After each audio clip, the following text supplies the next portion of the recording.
Like hacking and environmental puzzles, toner puzzles like this one are often used to relieve tension from combat and engage the player's mind in a refreshing way. This puzzle introduces a new junction type, which has 2 inputs and 2 outputs, as well as branching circuits. Functionally, it's just a simple airlock. Only one of the main combine gates can be powered on at a time, with an additional wrinkle that the smaller side gate on the return path must be powered down separately. In addition to providing a break between hectic combat encounters, this puzzle is a gameplay mechanic refresher, since it's been some time since the player has seen a toner puzzle, and the next ones start to ramp up in complexity.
It is dark.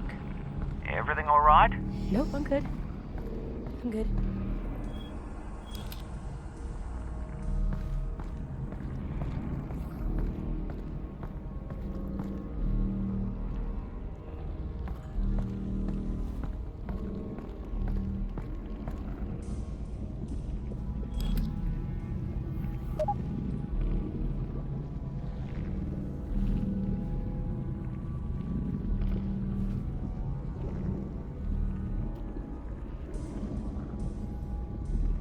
Oh, thank God.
This is fine.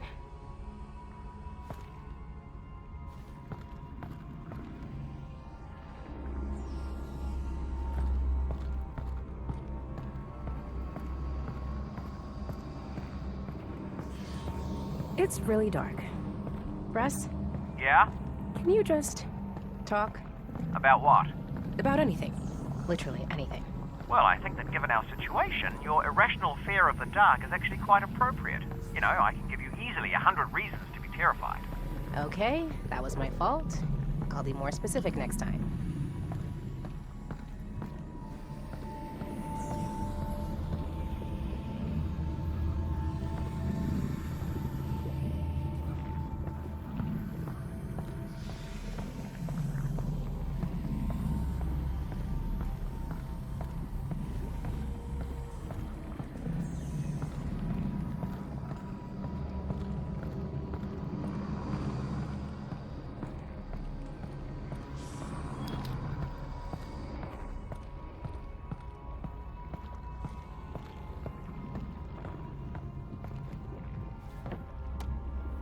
In prior Half-Life games, the flashlight was attached to the player's body, which meant that it always illuminated the world from the same angle relative to the player's point of view. With tracked hands in VR, we had the opportunity to let players manipulate the flashlight directly, and playtesters reacted very positively to this new freedom. In fact, our earliest implementation of a flashlight in Half-Life Alyx was an object that could be picked up in either hand or even set back down. This allowed the player to put the flashlight down somewhere, providing illumination for themselves while they accomplished another task.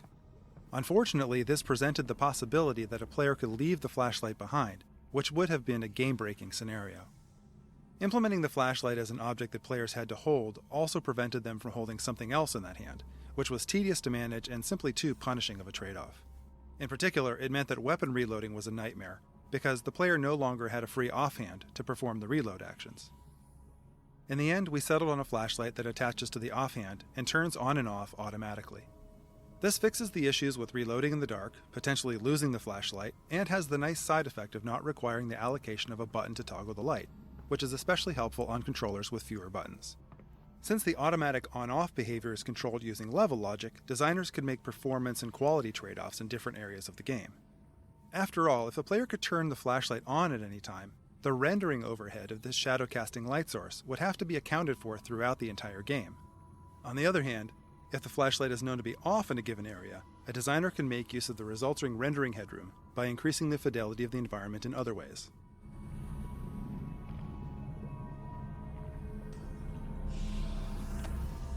Shortly after adding the flashlight to the game, we discovered that playtesters would frequently brace their gun hand with their flashlight hand. This meant that the players had to orient their flashlight hand awkwardly to align the light with their aim. We decided to make this an automatic behavior of the offhand whenever it was brought close to the grip of the gun. If you do this, you'll see that the offhand grips the gun in a natural pose, and the flashlight aligns with the aim. In fact, if you look closely at the end of the flashlight, you'll notice that it has a ball joint. This allows the flashlight to articulate based on whether the offhand is gripping the gun or not. The ball joint has 4 different orientations, one for each gun, and a neutral orientation for when the player is not supporting the gun to aim. These 4 orientations ensure that the flashlight is always pointed in an ideal direction for the player. In one-handed mode, the flashlight attaches to the gun hand at an orientation that is ideal for all scenarios.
All right, Russ.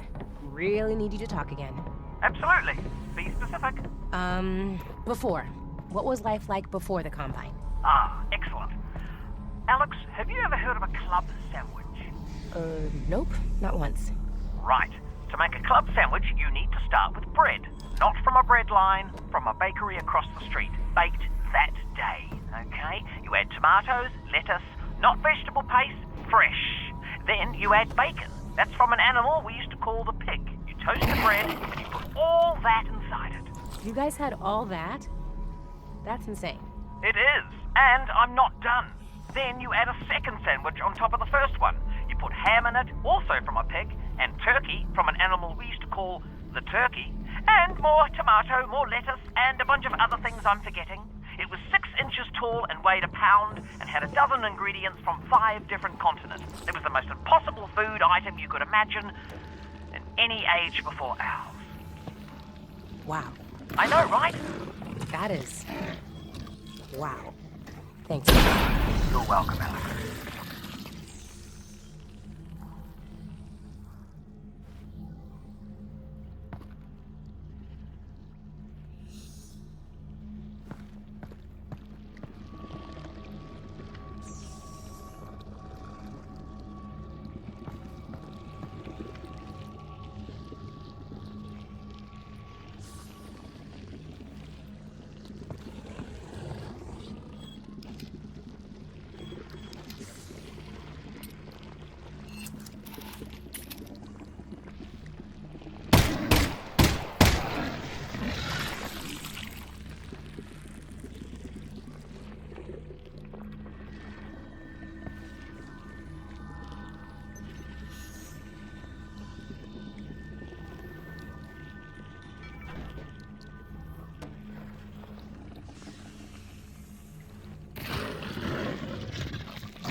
Two shells left.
Wait, is that a dead Combine soldier?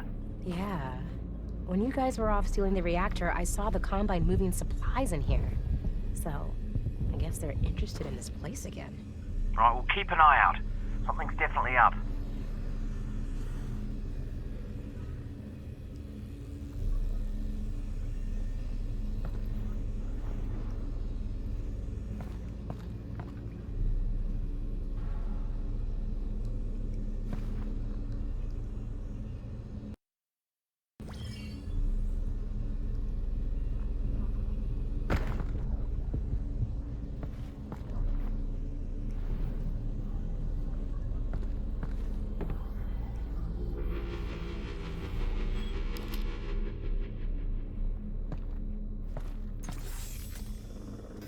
Alyx, manhack, watch out! See it.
Okay, so, right now, what it's like to live on Earth on a scale of 1 to 10.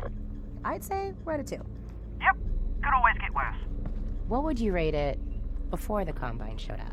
Ooh, that's a toughie. I don't know. Good day? I'd say 6. Yeah, strong 6. 6? That's not great. Well, that's life, Alyx. You know, it's not always great. Well, maybe we get the Combine off Earth and we could shoot for like an 8, you know? Ooh, an 8. Yeah, that really would be nice. Really nice.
When building a Half-Life game, we try to start playtesting as soon as we can, even when we only have 10 or 15 minutes of gameplay built. We find it extremely helpful to see how players are reacting to what we've made as soon as possible. One of the major ways playtesting impacted Half-Life Alyx was in revealing how players reacted to the density of interactive elements in the world. Before we begin, we were already aware that players would likely spend more time paying attention to the details of the world around them in VR, but we were unprepared for how significant this would be. Seeing some players spend 30 minutes messing around with a single interactive object really opened our eyes. As a result of those playtesting observations, we spend much of our development time focusing on the environment around the player and the level of details and interactivity to be found there. It might seem surprising that we didn't start with the assumption that we wouldn't need to spend that amount of time on the world, but the reality of game development is that we always have a finite amount of time to build a game and we're always making trade-offs. In the ideal case, we spend our finite time on whatever contributes the most to the player's experience. So, playtesting early and thereby getting a better sense of what elements are contributing to the player experience help us understand where to spend the limited time we have. In this case, those early playtests told us to significantly increase the amount we should budget for creating the world details and interactivity.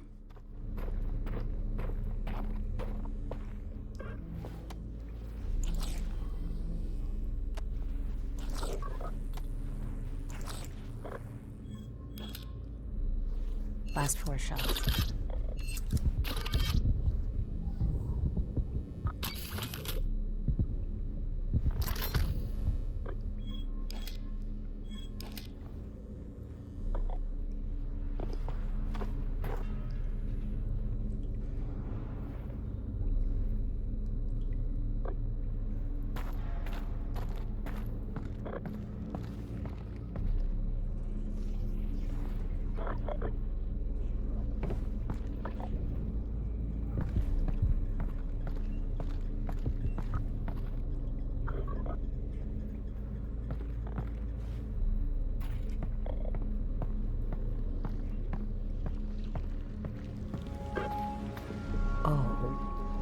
Holy fish.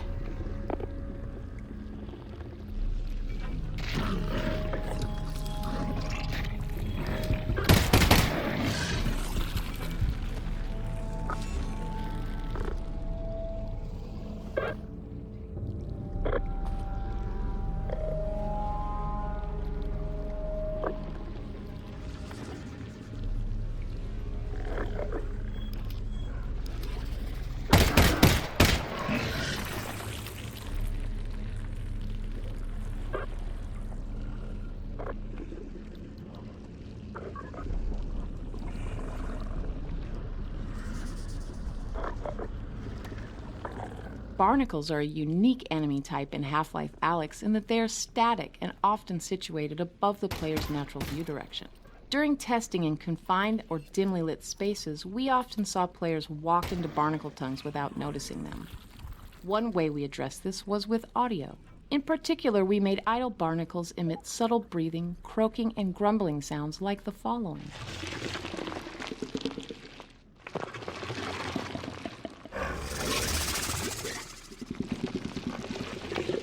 These sounds helped alert players to the presence of barnacles, and also made them seem like living creatures that were always active, not just a mechanical piece of gameplay that responded only to the player's actions. The head-related transfer functions available in Steam Audio were especially helpful, as they made it possible to accurately spatialize barnacle sounds so that the players could tell that the sounds were coming from above.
not permitted. Local security deployed and designated to prosecute.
Early incarnations of manhacks were frustrating to fight in VR, since their audio was not providing enough information about their location.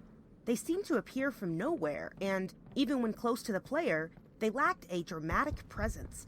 We tried a variety of layered sounds with varying distance fall-offs, but this often created more confusion, especially when multiple manhacks were nearby. Our ultimate solution to the problem consisted of 2 parts. The first was to make manhacks emit the following alarm-like warning sound when they first came into range or were deployed by a Combine soldier. The second part of our solution was to add more aggressive looping sounds with short fall-off distances.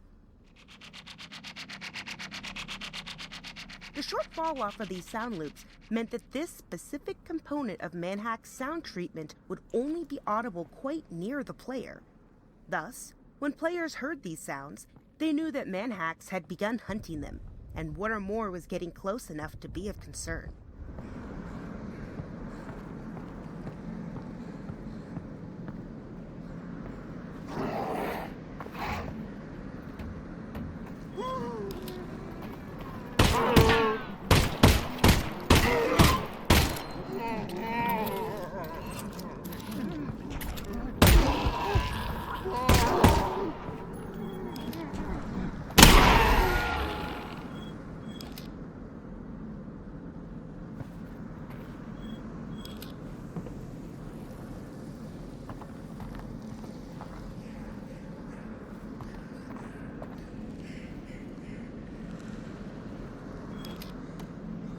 Before Final Art was added, the cramped dark area of this level did not take players very long to traverse.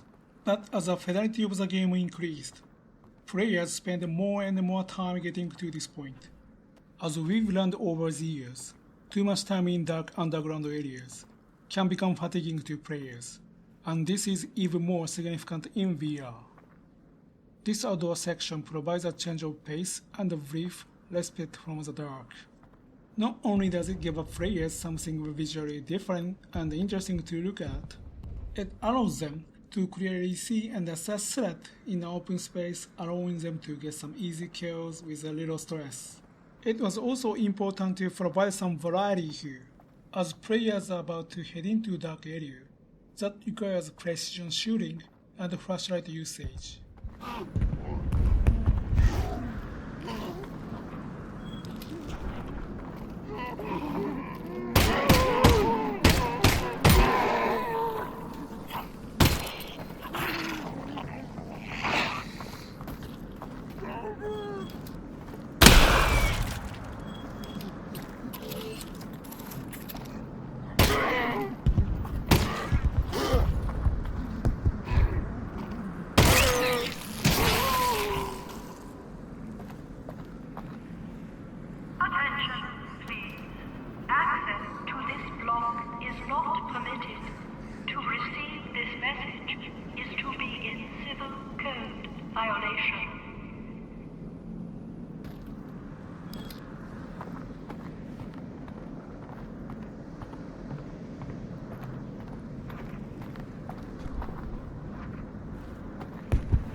So, when we get the Combine off of Earth, what are you gonna do?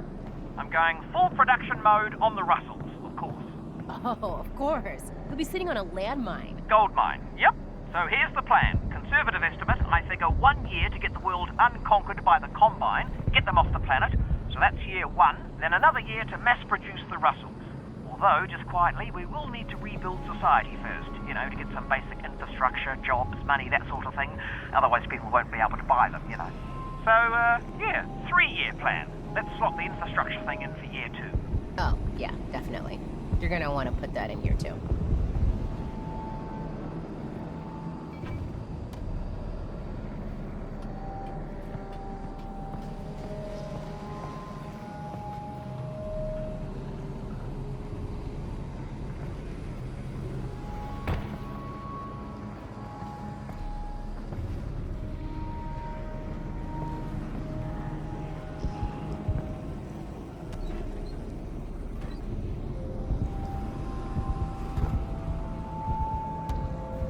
This section, with a multitude of explosive barrels embedded in Zen overgrowth, was designed to switch up player expectations and change the pacing of the level.